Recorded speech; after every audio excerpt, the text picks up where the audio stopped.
வணக்கம் நண்பர்களே. விஜய் அதிமுக கடுமையா விமர்சனம் பண்ணுச்சுல்ல, அது விஜய்க்கே சாதகமா ஆயிரும் மாதிரி தெரியுது. விஜய் எதனா எதிர்பார்த்து தான் அந்த நேத்து கூட்டத்துல இந்த மாதிரி பேசியிருப்பாரோ? திமுகவை தீய சக்தின்னு சொல்லிட்டாரு, அதிமுகவை ஊழல் சக்தின்னு சொல்லிட்டாரு. இந்த மாதிரி நேரடியாக அடிச்சது இல்ல. மதுரை மாநாட்டுல லேசா ஒரு இண்டிகேஷன் காமிச்சாரு.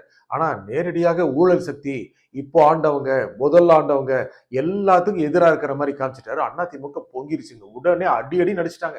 அவங்க என்னென்ன மாதிரி விமர்சனம் பண்ணுவோம் எல்லாம் விஜய்க்கு எதிராக என்னென்ன சொன்னாங்க? பனையூர் பண்ணையார் அப்படின்னு ஒரு பட்டம் பேர் கொடுத்துட்டாங்க. அதுக்கப்புறம் கரூர்ல 41 பேர் இறந்த போது அதற்கு தார்மீக பொறுப்பு ஏற்று ஏன் பதிலளிக்கவில்லை? ஏன் நீங்க போய் ஒரு கூட்டுல அடைஞ்சிட்டீங்க? ஏன் வெளியே வரல? இப்படி எல்லாம் பேச ஆரம்பிச்சிட்டாங்க. விஜய்க்கு எதிராக தொடர்ந்து கடுமையான போர், வார்த்தை போர். 2 ஐடி விங்குகளும் பயங்கரமா போதிக்கிறாங்க. அதிமுக இப்படி விஜய் அடிக்குமா? எதிர்பார்க்கவே இல்லை. விஜய் லேசா சொன்னாரு, ஆனா கடுமையா தான் சொன்னாரு. ஊழல் ஊழல் சக்தி அப்படின்னு சொன்னது மூலமாக ஒரு அதிமுக ஆட்சிக்கு வர நினைக்கிற அதிமுகவை கடுமையா பிராண்ட் பண்ணிட்டார். திமுகவே பிராண்ட் பண்றது இல்லைங்க. திமுக கடுமையா விமர்சனம் பண்ணி பார்த்திருக்கோமா? இல்ல முதலமைச்சரே அதிமுக பத்தியோ, அங்க இருக்கிற அமைச்சர்கள், முன்னாள் அமைச்சர்கள் பற்றியோ, இல்ல முன்னாள் முதலமைச்சர் பற்றியோ ஏதாவது ஊழல் செஞ்சவங்க சொல்றாங்களா? கவனிங்க, சொல்றது இல்ல. ஏன் பாஜகவோட போய் கூட்டணி அமைச்சீங்க? பாஜகவோட கூட்டணி அமைச்சா நீங்க ஒண்ணு இல்லாம போயிருவீங்க. பாஜக இங்க ஒண்ணும் செய்யாது. இந்த டபுள் இன்ஜின்லாம் இங்க வேஸ்ட். இப்படிதான் பேசுறாங்க தவிர அதிமுகவுடைய முந்தைய ஆட்சியுடைய குறைகளை சொல்வதில்லை. ஏன்னா மக்கள் கேட்பாங்களே, நீங்க வந்துட்டீங்க, நீங்க என்ன பண்ணீங்கன்னு கேட்பாங்க. அதிமுகவுடைய முன்னாள் அமைச்சர்கள்லாம் ஊழல் பண்ணாங்க அப்படின்னா, ஏங்க நீங்க சில ரைடு தான் நடத்துனீங்கல்ல, அதுக்கெல்லாம் கேஸ் போட்டீங்களா? 5 வருஷம் ஆட்சியில் இருந்தீங்களா? என்ன பண்ணீங்க அப்படின்னு மக்கள் கேட்பாங்கல்ல. சாதாரண தொண்டர்களும் கேட்கறாங்க, திமுக தொண்டர்களே கேட்கறாங்க. ஆகல சொல்றதே கிடையாது. இதுல விஜய் நேரடியாக அதிமுகவை ஊழல் சக்தின்னு சொன்னதன் மூலமாக மக்களிடையே ஒரு நிச்சயமாக ஒரு அதிர்வு ஏற்பட்டிருக்கு. மறுக்க முடியாத விஷயம். ஏன்னா அதிமுகவை நேரடியாக குறை சொல்பவர்கள் குறைவு. முக்கியமாக கட்சிகள்ல சீமான் மட்டும் 2 திராவிட கட்சிகளும் மாறி மாறி அடிப்பாரு. சில சமயம் சைலண்டா இருப்பாரு, கொஞ்சம் கொஞ்சம் பாராட்டுவாரு. இப்படி அவருடைய நியூட்ரல் ஸ்டாண்ட சொல்லிட்டு இருக்காரு. விஜயே இப்ப பாராட்ட ஆரம்பிச்சாரு. ரொம்ப எல்லாம் திட்டாதீங்கப்பா அப்படின்னு தம்பிகள் சொல்லி வச்சிருக்கிறாராம். ஏன்னா இருக்கிற ஓட்டு காலியாரும் பயப்படுறாரோ என்னமோ சொல்ல முடியாதுங்க. அரசியல் யார் வேணா பயப்படலாம். திமுகவோ அதிமுகவோ என் தாவேக்காவோ என் நாம் தமிழர் யார் வேணாலும் பயப்படலாம் தான். ஆனா இப்போ விஜய் கடுமையாக அதிமுகவை விமர்சனம் செய்வதன் மூலமாக அதிமுக கடுமையா விமர்சனம் பண்ணது என்னென்னமோ சொல்லுது. அதிமுக என்னென்ன சொல்றாங்க அப்படின்னா, ரொம்ப கடுமையான விமர்சனம் பண்ணாரு விஜய், இது ஏற்க முடியல அப்படின்னு சொல்றாங்க. இது எல்லாமே அவங்களுக்கு எதிராக ஆயிரம் மாதிரி தெரியுது. எப்படின்னு பாருங்க, இது வரைக்கும் திமுகவை கடுமையாக விமர்சனம் செய்துட்டு இருந்தாரு விஜய். முக்கியமாக பாஜகவை கொள்கை எதிரின்னு சொல்றதும், திமுகவை அரசியல் எதிரின்னு சொல்றதும், ஏன்னா ஆட்சியில் இருக்காங்க அப்படிங்கிறதுக்காக. அதிமுக கொஞ்சம் சாஃப்டாவே வச்சிருந்தாரு. எடப்பாடி பழனிசாமி கூட அதோ கொடி தெரியுது பாருங்க, சிக்னல் கிடைச்சிருச்சு, இப்படி எல்லாம் சொல்லிட்டு இருந்தாரு.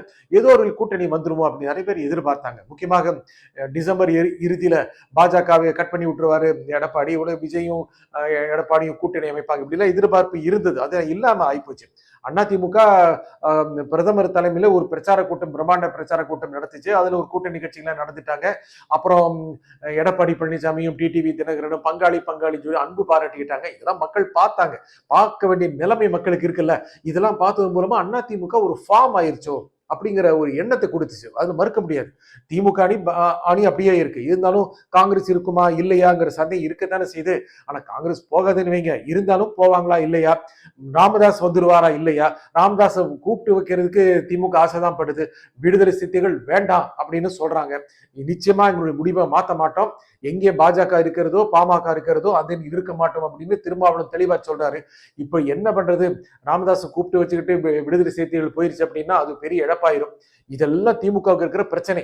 அணி நன்றாக இருந்தாலும் கூட இன்னும் தெளிவாக வரவில்லை. அதிமுக தெளிவாயிருச்சு. ஆகையால கடந்த தேர்தலை போல திமுகவுக்கு ஒரு மிகப்பெரிய சவாலாக இருக்குமோ? இப்பொழுது திமுக ஆட்சியில் இருப்பதனாலே ஆட்சிக்கு எதிரான ஒரு மனநிலை மக்கள் கிட்ட இருந்தா அது அதிமுக தனக்கு சாதகமா பயன்படுத்திக்குமோ அப்படிங்கிற எண்ணத்தை நிச்சயமாக மதுராந்தகம் கூட்டம் ஏற்படுத்திருச்சு. அதே மாதிரி அந்த கூட்டத்துல ரொம்ப நம்பிக்கையோடு பேசினார் எடப்பாடி பழனிசாமி. முதலமைச்சர் ஆயிட்ட மாதிரி பேசினாரு. அவருக்கு ஆதரவா இருக்கிறத டிடிவி சொன்னார். இதெல்லாம் பார்க்கும்போது சரி எல்லாம் சகோதரர்கள் ஒன்றாயிட்டாங்க அப்படிங்கிற மாதிரி எண்ணத்தை மக்கள்கிட்ட கொடுத்து அந்த தொண்டல்கிட்டையும் ஒரு ஒருமித்த கருத்தை ஏற்படுத்தி ஆட்சிக்கு வந்துடுவாங்களோ இல்லாட்டி திமுகவுக்கு மிகப்பெரிய சவாலா கொடுப்பாங்க எண்ணத்தை கொடுத்த அதே சமயத்தில் தான் விஜய் செயல் வீரர்கள் கூட்டத்தில் பேசும்போது திமுகவை கடுமையா சாடினாரு. யாருக்கும் பயப்பட போறதுன்னாரு, அடிமை இல்லைன்னாரு, அழுத்தம் யாரும் கொடுக்க முடியாதுன்னாரு. மக்களுக்கு தான் அழுத்தம். எப்படி தாவேக்காவை ஆட்சியில் அமர்த்துவது, யார் கூட்டணி இருந்தாலும் இல்லாவிட்டாலும் தாவேக்கா ஆட்சியில் வரும் அப்படிங்கிற எண்ணத்தை சொல்லிட்டார். அதுல அதிமுகவை அவர் குறை சொல்வதன் மூலம் என்னாச்சு அப்படின்னா திமுக அதிமுக பிடிக்காம திமுகவுக்கு போடலாமா அப்படின்னு நினைச்சிட்டு இருந்தவங்க கூட ஏன் விஜய் இவ்வளவு எதிர்க்கிறாரு, திமுகவோட அதிகமா ஊழல் பத்தி சொல்றாரு, சரி விஜய்க்கு போடலாம் அப்படிங்கிற எண்ணத்தையும் உருவாக்கிருச்சு.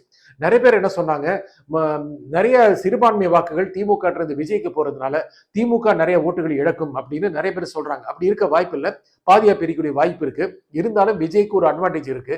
ஆனா திமுகவுக்கு எதிரான வாக்குகள் முக்கியமாக பாஜக அதிமுக அணி, நாம் தமிழர், தாவேக்கெல்லாம் பிரிச்சாங்கன்னா திமுக அணி ரொம்ப கம்ஃபர்டபுளா ஆட்சிக்கு வந்துடும் அப்படிங்கிற ஒரு எண்ணம் இருந்துச்சு. அதுல என்னாச்சு அப்படின்னா அதிமுகவை கடுமையாக விஜய் விமர்சனம் செய்வதால் திமுகவுக்கு வருகின்ற அதிமுக எதிர்ப்பு வாக்குகள் அது விஜய்க்கு போகக்கூடிய வாய்ப்பு இருக்கு.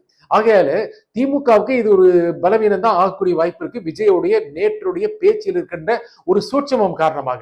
அதே மாதிரிதான் அதிமுக எதிராமல் திமுகவுக்கு ஓட்டளிக்கலாம் நினைக்கிறவங்களும் மனசு மாறக்கூடிய வாய்ப்பு இருக்கு. ஏன்னா சரி விஜய் தான் ரெண்டு கட்சியும் எதிர்க்கிறாரு, ஆகையால இந்த பக்கம் ஓட்டு போட்டவங்களும் விஜய்க்கு போட வாய்ப்பு இருக்கு, அந்த பக்கம் ஓட்டு போட்டவங்களும் விஜய்க்கு போட வாய்ப்பு இருக்கு.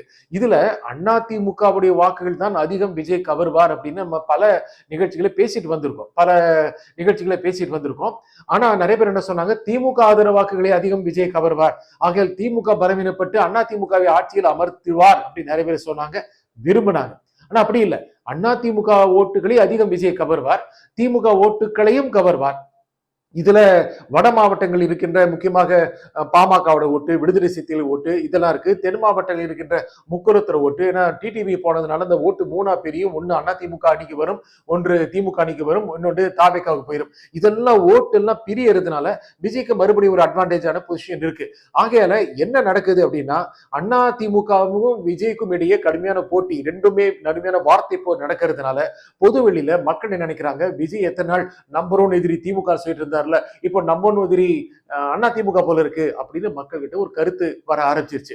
அப்போனா விஜய்க்கு தான் நம்பர் 1 எதிரி அதிமுக, சரி அப்போனா விஜய்க்கு பக்கம் போயிடலாம் அப்படிங்கிற எண்ணத்துக்கு மக்கள் வந்ததுனால அதிமுகவுக்கு ஒரு பலவீனம் ஏற்பட்டிருக்கு.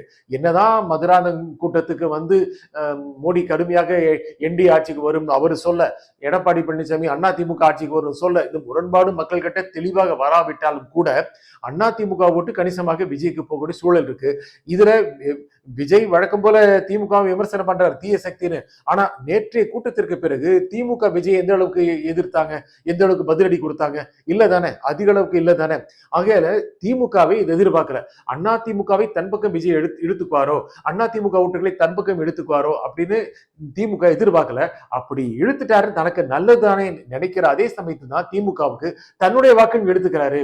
அப்படிங்கிறதுனால விஜய் ரெண்டு பேருடைய ஓட்டுகளையும் கவர்ந்து நேற்றைய கூட்டத்துக்கு பிறகு அவருடைய வாக்கு வங்கி ஒருவேளை 20% இருந்தால் அது இன்னும் கூட 3-4% அதிகமாகிவிட்ட நிலை வந்திருக்குங்க. ஆகவே விஜய் இன்னைக்கு ரொம்ப அட்வான்டேஜ் பொசிஷன் இருக்காரு. அதிமுக ஓட்டு நிறைய அவருக்கு போகக்கூடிய வாய்ப்பு இருக்கு. இதுல திமுக இழப்பு ஏற்பட வாய்ப்பு இருக்கு. இன்னைக்கு நிலைமையில அரசியல் இதைத்தான் நமக்கு உணர்த்துது. நன்றி, வணக்கம்.